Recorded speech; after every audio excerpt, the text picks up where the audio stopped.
The reason why I want to cover this video is because I believe Konstantin Kisin at the end here presents the best possible argument against climate change and against wokeness for that matter. So first, what we're going to do is we're going to go through a few of the pro-woke clips, and then we're going to contrast them with James Lindsay and Konstantin Kisin. It may be surprising to some of you that even though I find myself on this side of the aisle, I believe freedom of speech is fundamental to the functioning of a society and the basis for cultural progression. However, the issue we find with freedom of speech these days is the majority of people do not seem to understand the simple fact that freedom of speech does not imply freedom from consequence.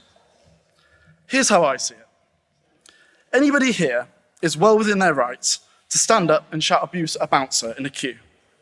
However, that does not mean that you should later expect to be allowed into the club.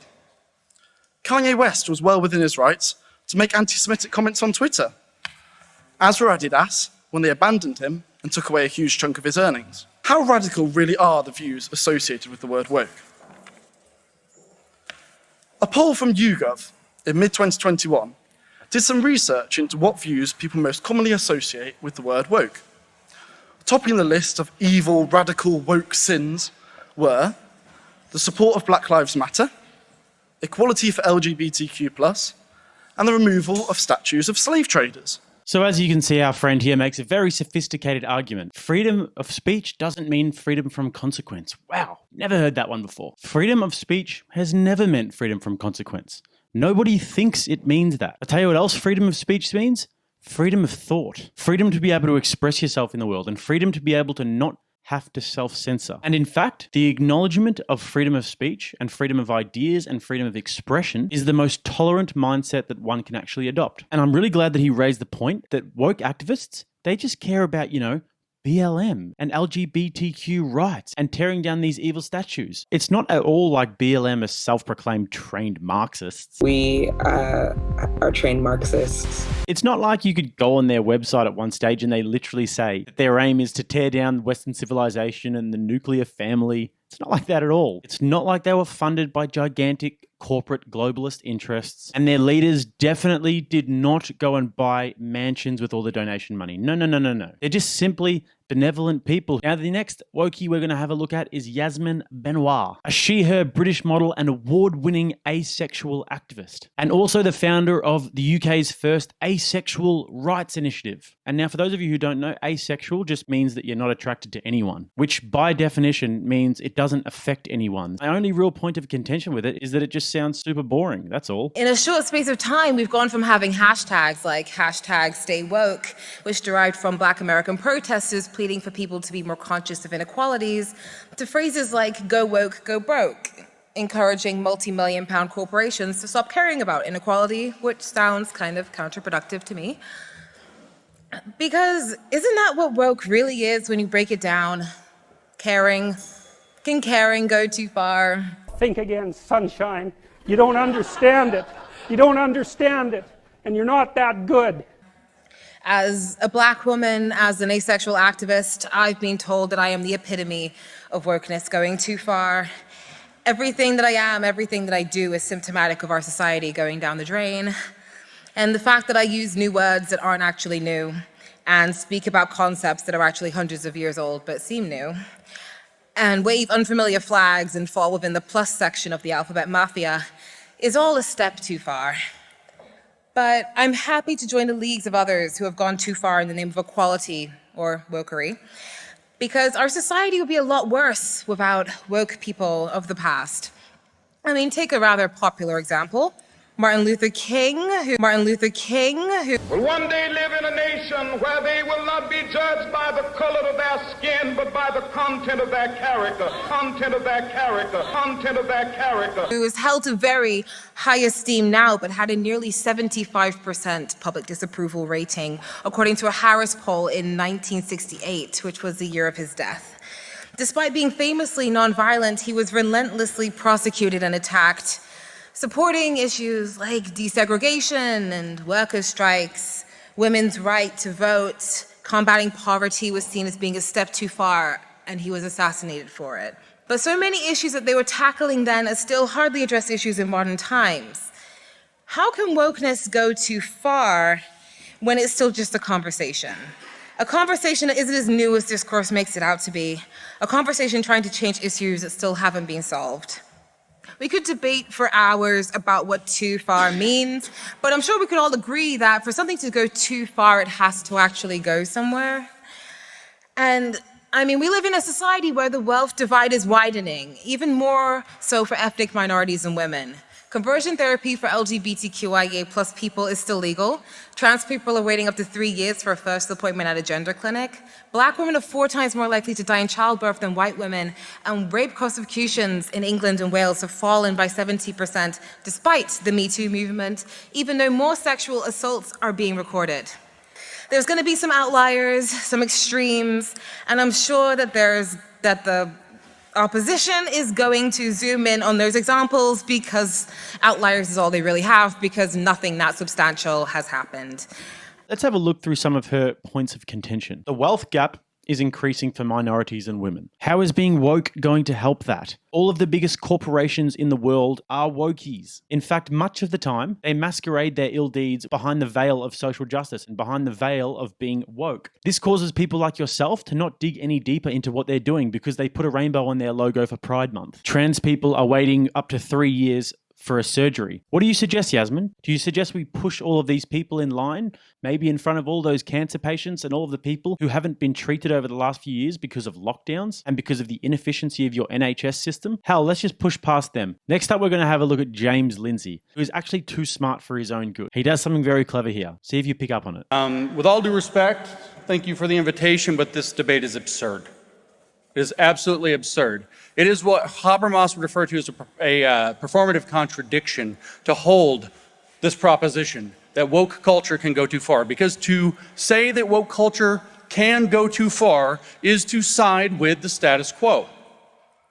To say that this is a matter of a debate in this House is to reinscribe the epistemic home terrain of the dominant culture and to do epistemic violence against members of marginalized groups who occupy marginalized knowledges. To platform in such an esteemed location in opposition to woke culture at all is again to reinscribe that violence. But furthermore, no.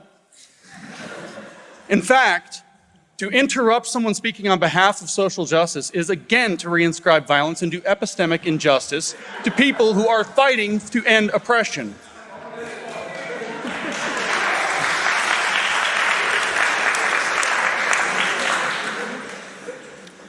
Let's take an example of an opponent to woke culture who's been invited to this debate. Me. No. How in the world could I have been invited to this debate? Let's go through a hit list of some of my greatest hits. I'm famously known for being against woke culture. Turns out I was involved in the grievance studies affair a number of years ago, in which I revealed that woke scholarship is in fact fraudulent. I wrote a book in which I defined critical race theory as calling everything you wish to control racist until you control it.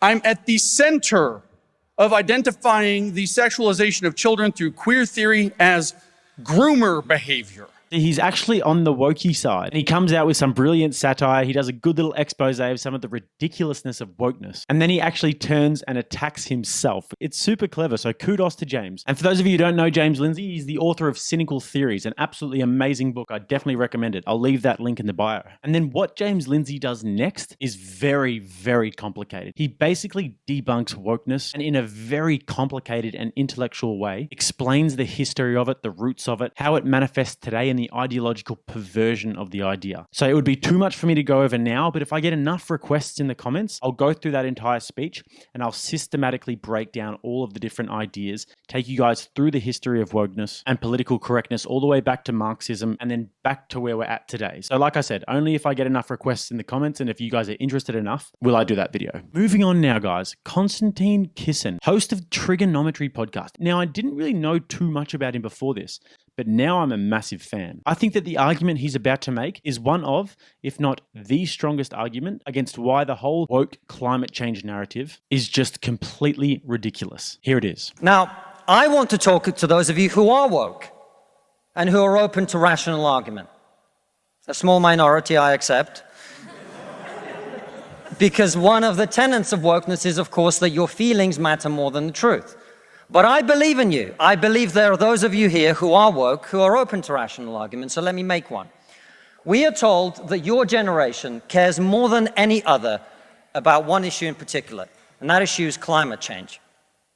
We're told that many of you suffer from climate anxiety. You wish to save the planet.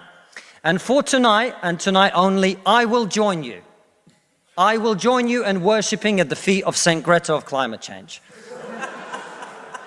Let us all accept right here, right now, that we are living through a climate emergency and our stocks of polar bears are running extremely low. I join you in this view. I truly do. Now, what are we to do about this huge problem facing humanity? What can we in Britain do? We can only do one thing. You know why? This country is responsible for 2% of global carbon emissions, which means that if Britain was to sink into the sea right now, it would make absolutely no difference to the issue of climate change. You know why? Because the future of the climate is going to be decided in Asia and in Latin America by poor people who couldn't give a shit about saving the planet. No, thank you. No, thank you. It's going to be decided by poor people in Asia and Latin America who don't care about saving the planet. You know why? Because they're poor. Because they're poor. I come from Russia, which is not a poor country, it's a middle-income country. 20% of households in Russia do not have an indoor toilet. What they have is an outdoor toilet. And I don't mean one of those nice portaloos that we get here. I don't even mean a Glastonbury portaloo. I mean a wooden shack with a hole in the ground that holds a collected fermented memory of the last 10,000 visits. How many of you are going to go home tonight and say, let's rip out our bathroom and erect a Siberian shithouse in the back garden? And if you're not, why should they? 120 million people in China do not have enough food. I don't mean that they don't get dessert. I mean they suffer from malnutrition. That means that their immune system is breaking down because they don't have enough food. You're not going to get them to stay poor. Imagine you're Xi Jinping, the leader of China. When you were 10 years old, there was a revolution, a cultural revolution in your country, and people came and they put your father in prison. Your mother had to denounce him. Your sister killed herself. And you, no longer enjoying the protection of your formerly powerful father, were sent to a village where you lived in a cave house. And here you are, decades later. You have clawed your way up the bloody and greasy pole of Chinese politics to be the undisputed supreme leader of the very Communist Party that destroyed your family. And you know that the main thing you have to do to survive and to stay in power is to deliver the one thing that the people of China want: prosperity, economic growth. Where do you think climate change ranks on Xi Jinping's list of priorities? A third of all children who live in extreme poverty in the world live in India. That means they are starving and dying of preventable disease. Now, about 15 months ago, my wife got pregnant. Not me, because we're old school.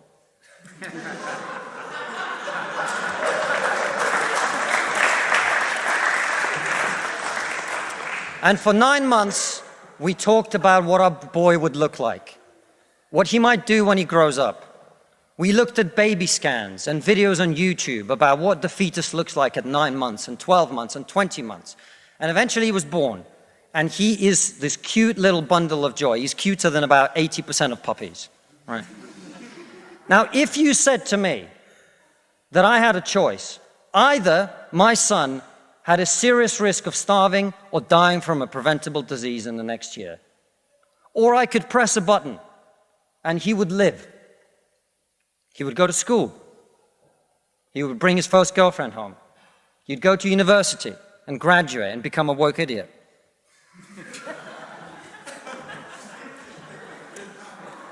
And then he'd get a job and get married and have children and become a man. But all I have to do is press this button. And for every day of my son's life, a giant plume of CO2 is going to get released into the atmosphere. Now, you're all very young, and most of you are not parents. Let me tell you something. There is not a parent in the world who would not smash that button so hard their hand bled.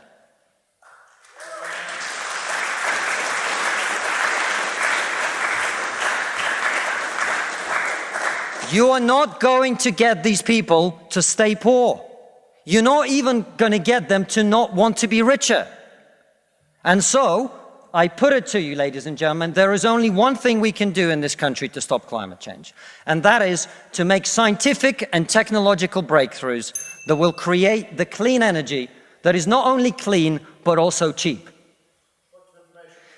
And no, thank you. And I want everyone to get home on time today, which is not going to happen. And the only thing that wokeness has to offer in exchange is to brainwash bright young minds like you to believe that you are victims, to believe that you have no agency, to believe that what you must do to improve the world is to complain, is to protest, is to throw soup on paintings. And we on this side of the house are not on this side of the house because we do not wish to improve the world. We sit on this side of the house because we know that the way to improve the world is to work, is to create, it is to build. And the problem with woke culture is that it's trained too many young minds like yours to forget about that. Thank you very much. Absolutely brilliant. And I've been saying this for a while. I actually went to an Extinction Rebellion protest and went and debated a few of them. I will upload that video at some point. And I Mate, please. We're just having a conversation. He's a big boy. He can have a conversation if he wants. He's a big boy.